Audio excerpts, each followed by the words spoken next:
Bangladesh is voting again, but this election is not only about choosing a government. It is also about whether years of anger, protest, and sacrifice can finally be translated into dignity, accountability, and equal citizenship. I am Moudud Ahmmed Sujan, a journalist based in Dhaka and between us. After covering multiple elections in Bangladesh, this one feels less like a finish line and more like an uncertain beginning.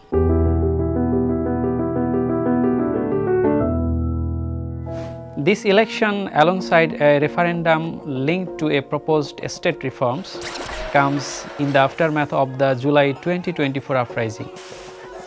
The kind of atrocities and crimes against humanity I saw in front of my own eyes, I don't think I will be able to get over it in my whole lifetime. That uprising followed years of shrinking political space, disputed elections, and allegations of enforced disappearances and extrajudicial killings. During the July 2024 uprising, I was reporting from the newsroom, managing coverage of protests, crackdowns, bloodshed, and deaths, often while the internet was shut down. Information arrived in fragments. Verification was difficult. Emotions were raw.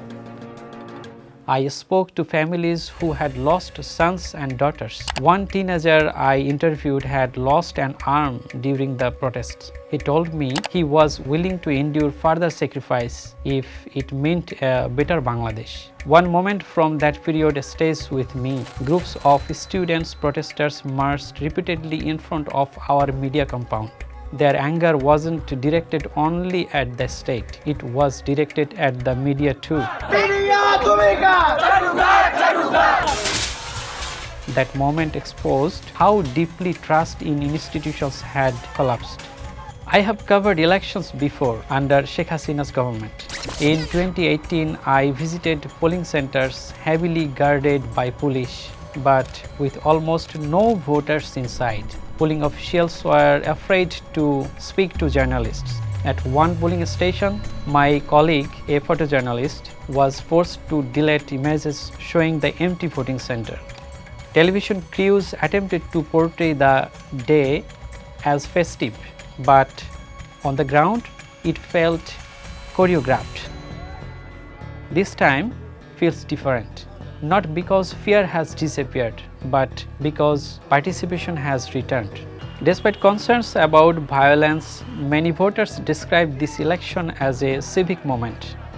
Recently, a 55-year-old auto rickshaw driver in Dhaka told me he plans to return to his village to vote, something he hasn't done since 2008. That decision isn't about loyalty to a party, it's about reclaiming a right.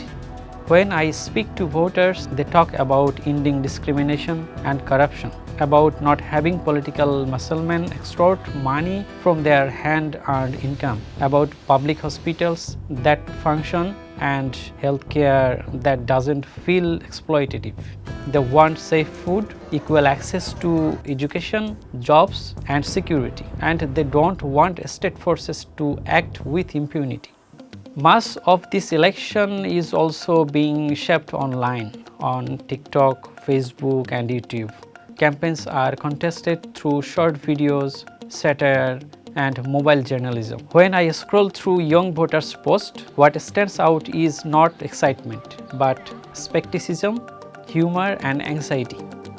Fear still exists, particularly among minorities and vulnerable communities, often centered on election-related violence rather than outcomes. This election and reform referendum emerged from the political opening created by the July uprising, but they have not resolved the deeper questions that uprising raised.